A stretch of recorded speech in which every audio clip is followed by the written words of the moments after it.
Mirna, thank you for accepting my invite and joining us in the podcast. To the listeners, you are a nutritionist, a coach, and a personal trainer. Yes.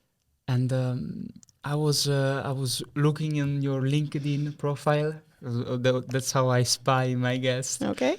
And I've seen that you had such a crazy journey. So you told me before you study law, Mm-hmm. and then I saw you also went to work for in a hospital, and also for the victim support of Netherlands. Mm-hmm. And then you switched, and you started becoming a fitness coach. And I wonder what pulled you to make this choice. Well, it started with me studying law here at the Radboud Universiteit and criminal law.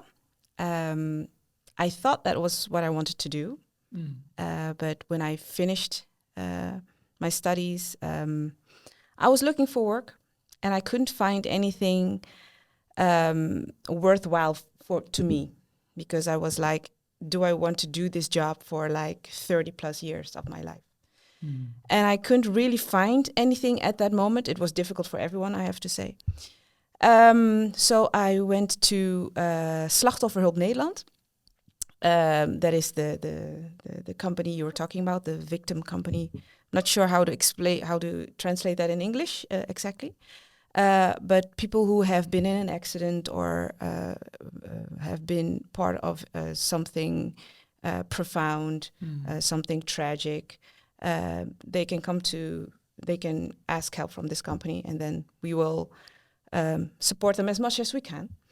And I did that for about a year or so, but it was an unpaid job. So it was also partly to get more of a hang of the kind of work, the type of work I could be doing. And they couldn't give me a paid function. So I was like, okay, I've been doing this for about 3 days a week for almost a year now for free. Mm-hmm. So if you guys can't pay me, I'm going to try to do something else with my life. And then I still couldn't find anything. And a good friend of mine at that time asked me if money was no object, if time was no object, what would you want to do with your life? That's a beautiful question. And I was like, yeah, well, something with law, I thought. But then I had a very, very good think. And I was like, I want to do something with nutrition or food and something with exercise because I just love doing that. So I made a choice and I started studying dietetics for to be a nutritionist. And as part of my studies, I had some free space to fill in for extracurricular activities. And I chose to do a fitness trainer course. And I could do an internship at the Radboud Sports Center. So that was awesome. I had been exercising there for like 10 years, so everybody already knew me. And I was very lucky that I could intern there. And after that, when I was finished, they offered me a job. And that's how I came into that. Whoa. So I was a dietitian and also a fitness coach. And after that, I did a personal training course also. And the most recent thing I did is I started a coaching course. So that's in short my story. That's amazing. I like how you transition and follow this question. You know, is if money was not a thing, if and you could do what you want to do, what you will do. That requires courage. So that's very nice. Yeah, it was a very good question from my friend, I have to say. Yeah. So you've been training people and assisting people through the exercise process and establishing, I think, also an exercise routine or just understanding how we can fit our life, how we can incorporate fitness into our life. And I wonder, what is the recipe to become consistent with exercise? What we have to do? Because I have friends who start exercise for a week and then they give up. And my mother, I don't even can recount how many times she actually tried to stick to a exercise plan, but I always give up. And me myself, I'm faulty of that. So I wonder what is the recipe? Yes, to develop a consistent routine in exercise. Well, I'm not sure if there's really one recipe.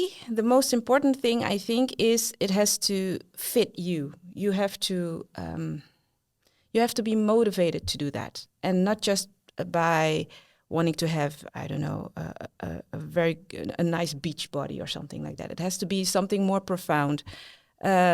Like for instance, for me, it's about taking care of myself, being healthy. And for me, that is exercising on a regular basis, trying to eat good food. That doesn't mean I don't snack. That doesn't mean I don't eat candy because I love candy. I have a sweet tooth. So, but I try to balance it out. So balance is the most important thing.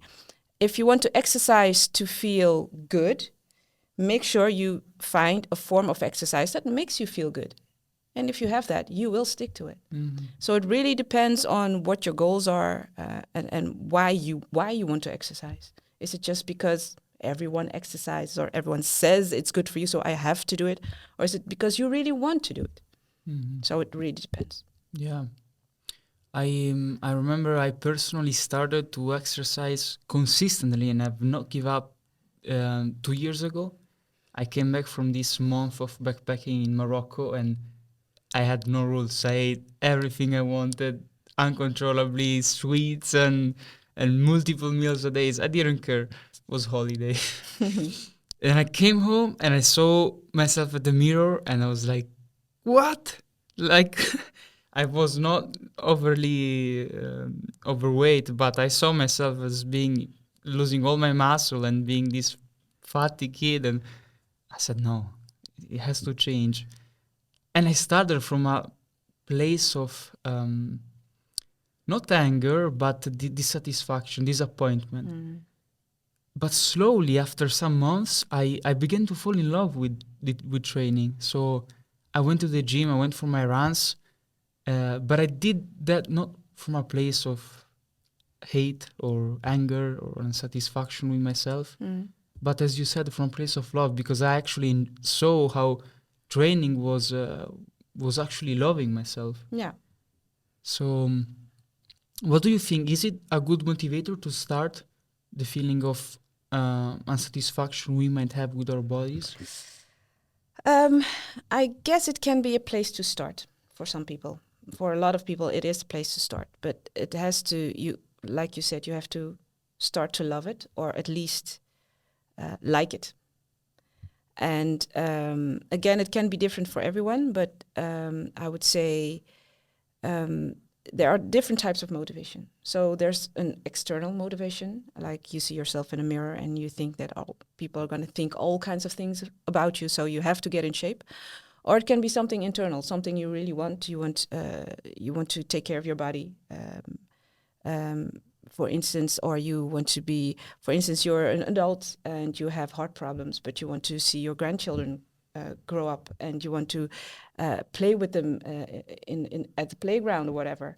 But if you're not fit, it's not possible to do that. So in that way, you're not really doing it for yourself or because of external reasons, but because you love your grandchildren and you want to do something for them. Yeah. So that's something that's more profound and that will give you more motivation or a longer lasting form of motivation in order to do whatever you do. So as a coach, I try to find those types of motivations within people to help them stick to whatever routine. But first we have to establish, is this really what you want? And not only is it what you want, are you okay with doing the work that you have to do in order to achieve that goal? And yeah, so yes, that's in short what happens. Yeah, it's about a lot finding the why behind the exactly. exercise. Yeah. And sometimes I also have people who don't want to exercise.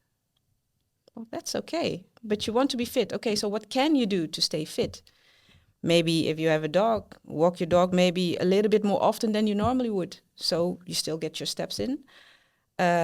If you in the summer you like cycling outside, fine, go cycling a little bit more in the summer, maybe a little bit less in the winter. Okay, that's it. But if that's all you can give, if that's the best you can do and you really believe in your heart that's the best you can do, yeah, who am I to tell you that you have to exercise more?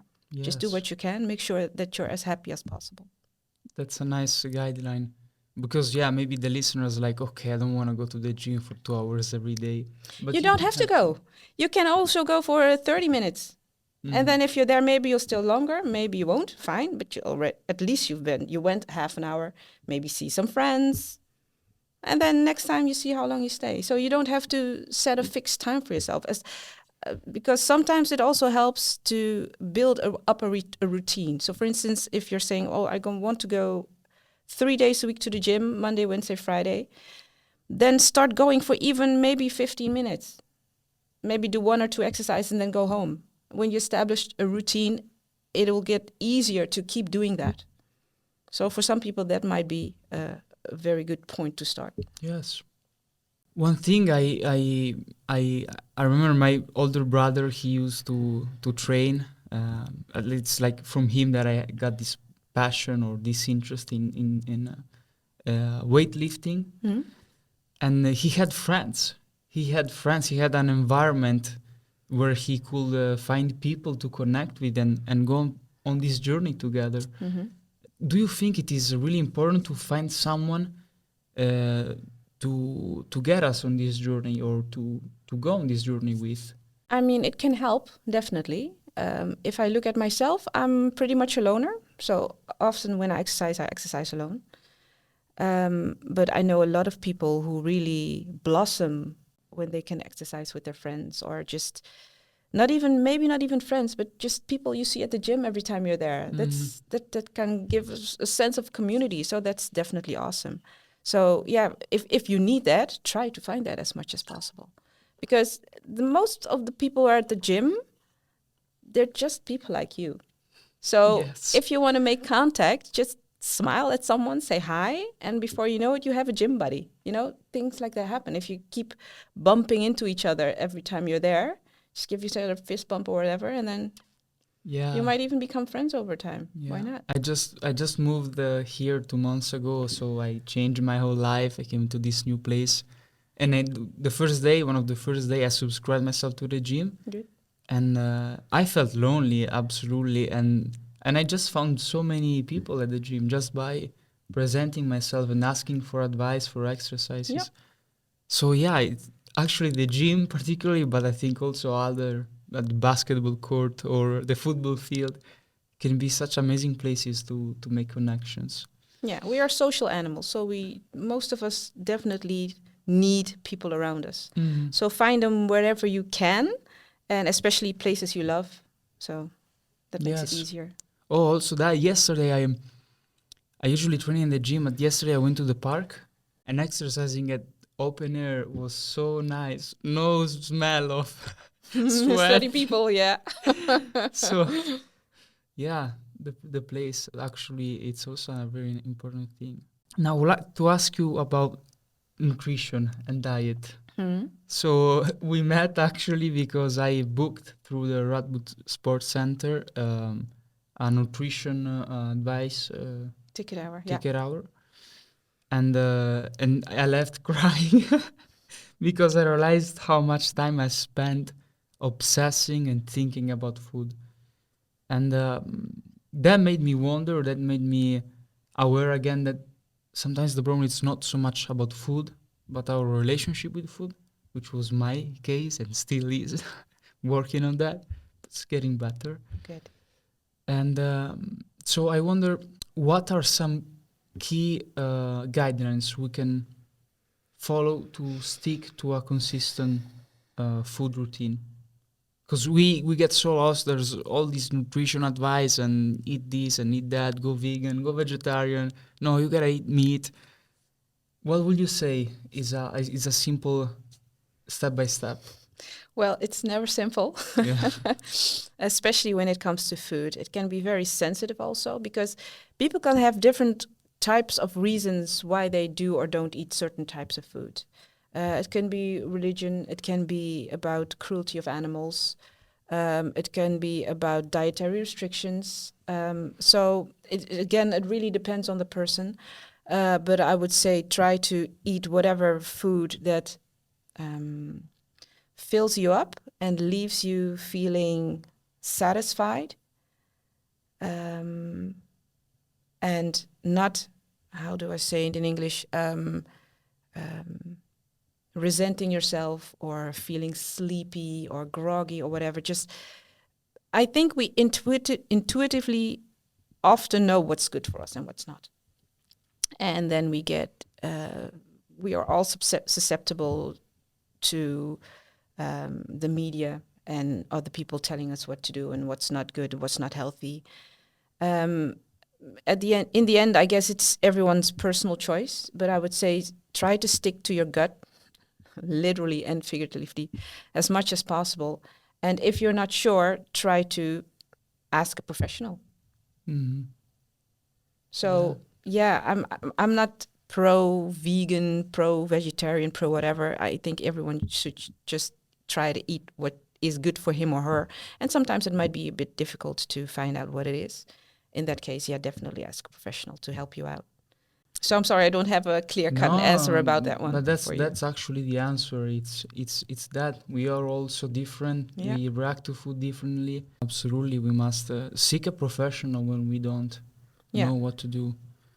And if we can't find a professional, maybe it's up to us to try one food one day and figure out how it feels. Try another one. That's kind of the process I'm on now. If possible at all, try to not eat the same foods every single day of the week. Try to change something. So, for instance, I use this very often as an example. For instance, you eat bread for breakfast, and then you have a pasta salad for lunch, and then in the evening you have couscous or something. It's all 3 forms of grain. Try to mix it up a little bit. So have some rice every now and then, have some beans, have some potatoes. Try to, if your body can handle that, try to mix it up as much as possible, because it contains a lot of vitamins and minerals, different type of products. Try to eat as fresh as possible, but you can also eat frozen foods, because frozen fruits are often right after they are harvested, frozen in. So that's definitely a good second. Often it's also a little bit cheaper, which is very good for students, as I remember when I was a student. Just try those types. Try to mix it up a little bit, I would say. In my mind, because mixing up also requires sometimes to get things more difficult, more complicated. I see my classmates and my peers here in university, they live on frozen pizzas. They live on, these quick foods. And I understand why, but that is so detrimental for our health. At least I find myself. So sometimes it's hard to find the balance, time to cook, time to go do the groceries, and it's a process, but it's definitely worth, I believe. It's definitely worth it. And also, if it becomes part of your routine, then it becomes easier, because, I was a student too. And I definitely know what it feels like to live on frozen lasagna and frozen pizza. It's just, I guess it's somewhat of a natural part of life. But try not to do that every day. Mm-hmm. And what made it easy for me, when I was a student, I had a freezer. So in the weekends, when I had a little bit more time, I often do that even in this day. Whenever I cook, try to cook for 2 or 3 times and then freeze the other portions in. So whenever I don't have time to cook, I can also always get something out of the freezer. And I can imagine that not every student has that, but maybe you could, you and your housemates could chip in for a freezer, and that way can help you live a little bit more healthily. We have it, and we actually found 4 years expired things in it left from previous students. So, no, it's, as you said, it's good to prepare the meal in advance. What could I ask you? What type of foods do you like to eat? So, I can enjoy carbs before, meaning I got a lot of full and satisfied, but as a contra effect, I also got very sleepy. So as I have to be productive in my life, or everybody has, but I cannot afford myself to eat pasta at lunch, and so I ate a lot of vegetarian and vegan food before. The last weeks I've been doing, the last couple of days I've been eating some meat as well. I've reintroduced it. It goes against my values. It went against my values of treating animals, eating animals. It was a strong part of my identity. So this step was really hard to make. But I must say, I felt better after eating meat. And you felt better as in you felt more satisfied with your nutrition, or you felt less sleepy, or what was the reason for you? I felt less sleepy, definitely, and I felt less anxiety. I don't know why. I've read some things online, and there's this extreme diet. It's called the carnivore diet, and they say people they do it for anxiety reasons. It can help with the mood. And I was like, okay, then let me try to eat some meat again. Maybe that will help, because I was really hyper anxious during the last days. And I tried it, and I ate some meat, and it actually helped me. I don't know why, strangely, but my body reacted positively. So, yeah, my journey with food has always been so full of dumps and drastic, and now I think I'll just want to find some balance. Yeah. Well, the reason, I have no idea what the reason is that you're feeling better when you're eating more meat. It could be that because you're eating less carbohydrates, that is the reason, and you swapped some carbohydrates for meat, for instance. It might be the type of meat that you're eating. Maybe it contains some minerals, vitamins that your body was lacking. Who knows?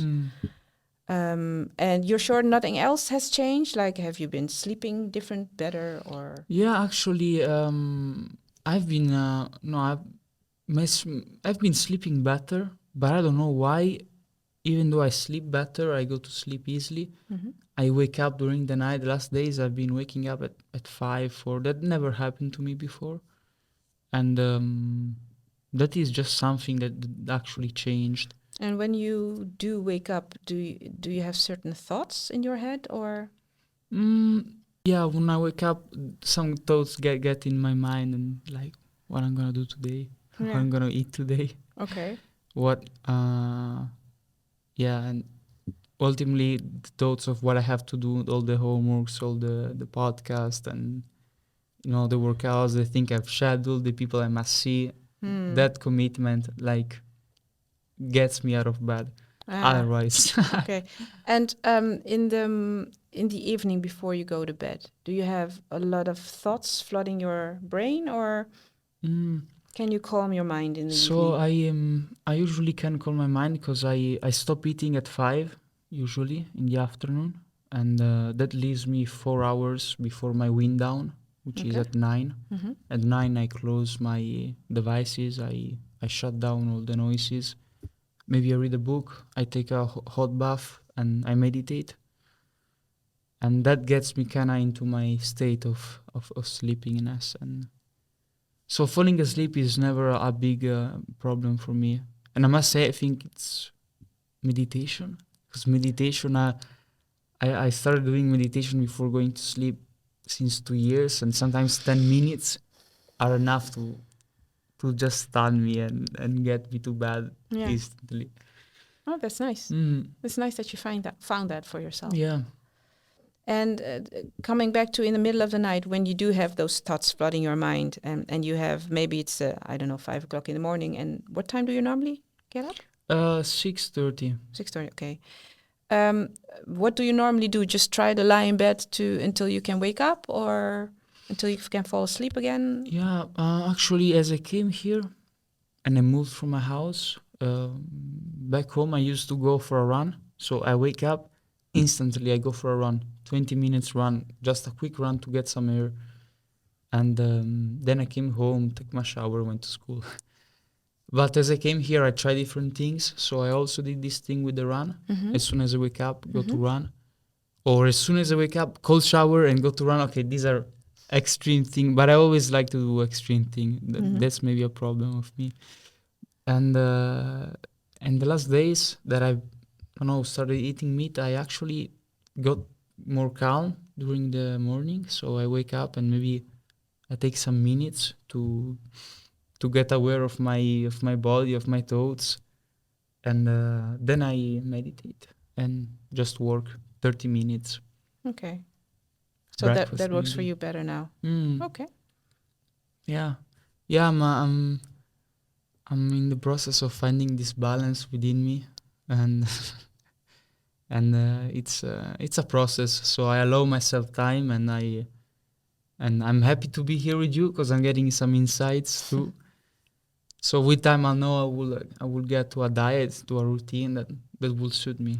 And it might even be that you're never going to get the perfect diet, because there's not the perfect diet. Mm, Because, for instance, you're going to eat different products in the summer than in the winter, mm, because of the availability of certain products, certain vegetables and fruits and stuff like that.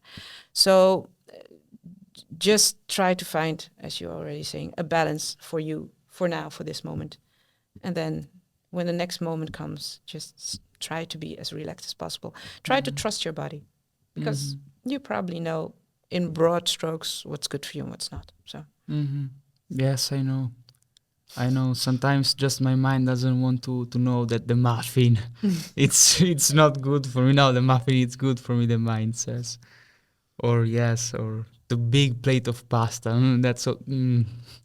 So yeah, sometimes it's hard to actually. I know my body knows, but my desires are somehow conflicting with my intuition, yeah, and it's hard to listen to myself. And also that it's I think a process comes with time. yeah. But Also that, yeah. And try to find out if you really feel like that large plate of pasta, like you already said, does my body want it or does my mind want it? And if my mind wants it, why does my mind want it? Because of it might be your mind trying to tell you something that you're not fulfilled in a different way than a nutritional way. So yeah, keep inquiring yourself why you're doing the things that you do. yes, yes, Yeah, I think that's important. Don't be too complacent with so a routine is good, but never stop asking yourself why you do certain things or why do you like certain things. You can always keep learning from yourself, I have to say. Mirna, what has been one advice you got, one experience you had that has changed your way of looking at fitness? At fitness, I think when I was a student, I I exercised a lot, and for me it was a coping mechanism because I was stressed out a lot of the time. So exercise helped me just get my mind off the things I had to do. So I exercised for at least 1 hour a day and was very intense. Um, and after a while, I think at that time I was like, I want to be fit, I want to look fit, I want to be, and have muscles, and I want to be able to do this sports and that sports. I want to be good in everything. But at the end, I think I just wanted to feel good about myself. So through exercise, it was an instrument for me to feel good about myself, to feel happy with myself. And after a while, I'm not sure exactly what happened, but I discovered that there are more important things in life than looking good. But it's also about feeling good, and you can feel good in more different ways than just be physically active. It's about having friends, spending time with family, doing the things that you like, even if it's just walking in someone's garden, for instance, and just look at the flowers. Yes. Those kinds of small things. When I was younger, it didn't even cross my mind that I could really enjoy it as deeply. So I think it's an age thing. When I grew older, I discovered, what is really important? Is it really important in life to spend 3 hours of your day in the gym every day almost? Or are there more important things? So yeah, it was a gradual shift, I would have to say. And I know that fitness is for different people, is can be something good for different reasons for different people. So for me, it was in the past a coping mechanism. For other people, it's just a way to get out of your head. So if you just exercise for half an hour or an hour, you can just forget everything around you and you're just doing things with your body. And for other people, it can almost be a spiritual activity like meditation or yoga, power yoga, for instance. So yeah. Yeah. And about nutrition, what's an insight, a perspective you got? Well, my changed? perspective is that when I started to study nutrition, I thought there was a perfect diet for everyone. That's what I thought. And when I finished, I was like, okay, so everyone is totally different, and what's good for you, can be detrimental for someone else. So it has to be really measured by the person that you're talking to as a dietitian. So that means really listen to someone and maybe try some new things out he or she has never tried before. So that there's not one cookie cutter diet for everyone. Everyone's different. So that's also makes my job a lot more fun, I have to say. Yes, that's the beauty of life, right? Yeah. There's a lot of differences. Yeah. We're so much the same, Yeah. but at the same time so different. Exactly. Yeah. Let me ask you this question. The worst advice you ever got for nutrition? The worst advice? Well, there are a few horrible ones out there. But for instance, detoxing. That you have to do a detox cure every now and then. So your body can, you have a liver. So your body is detoxing all day, every day.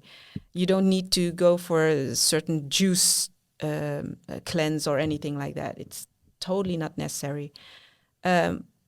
Why those detoxing cleanses things often make people feel better, it's because they stop eating the junk they were eating. So if you just stop doing that, try to eat a little bit more normally and more naturally, then you'll feel better too. You don't have to do a juice cleanse of 2 weeks to do that. So that's one of my biggest pet peeves that I keep hearing on all the social media, and I'm like, oh God, no, please not again. So yeah. Yeah, that is actually a good one because we all have this obsession. The way I actually detox myself is through fasting. Sometimes I do, like now, it's 2 days I've been fasting. Maybe that's a lot. You can maybe just fast breakfast and skip a meal. Now I'm doing this because I just felt like I needed to take a break. And it actually works, meaning your body and also my mind, it's less heavy from all these food and thoughts related to food. I know this is not the thing to solve any food problems. I'm totally conscious of it, and I'm okay with that. But yeah, that's just how the way I've understood it's the best way to clean ourselves, just to stop eating food. Sometimes we really eat. I'm not sure if that's necessarily true, I have to say. I know a lot of people who do that, and I've tried it myself, of course, just to experience it. I'm not sure if it really detoxes your body, but again, if you're eating less foods that are bad for you, you're definitely going to feel better if you eat less of them. So if that has to be in the form of a fast, well, by all means, if the rest of your nutrition in the days before and days after is up to par and you'll get all the nutrition you need, yeah, I guess for a healthy person, that shouldn't be a problem. Yeah. And some people do it for religious reasons also. So if it works for you and you feel good, you feel healthy, you're sure you don't have any medical underlying issues, I guess if you're healthy, yeah. Sure, go ahead. Yeah. Just don't do it too long. No. Today I think I'm gonna eat a salad, some fish, an avocado. I love that. Yes. Okay, Mirna, thank you so much. I love this discussion. I hope people get more kind with themselves and also get some insights on how to find the best exercise routine and how to find the best nutrition and foods to eat. Because yeah, the society we live in is so different from, I think we all agree, what we were used to in the past. We all these processed foods and There's those delicious processed foods. yeah, They make we those must processed say. foods so delicious. Yeah, so it's very difficult to say. Yeah, But I have to say, if you really stop eating them for a while, your body stops craving it. yeah, But that's the you cool have to get part. through that point. Yeah. Yeah. Okay. Mirna, thank you so much. If the listeners want to contact you, I'll leave the link to your LinkedIn and maybe social platforms Okay. Thank you. under the video. And again, she offers nutritional advice, coaching, and personal training. So Yes. Exactly. you can get the full packet. Thank you, Mirna. Thank you so It much for was having me. nice. Yeah, it was a good See you soon. See you soon. Bye bye.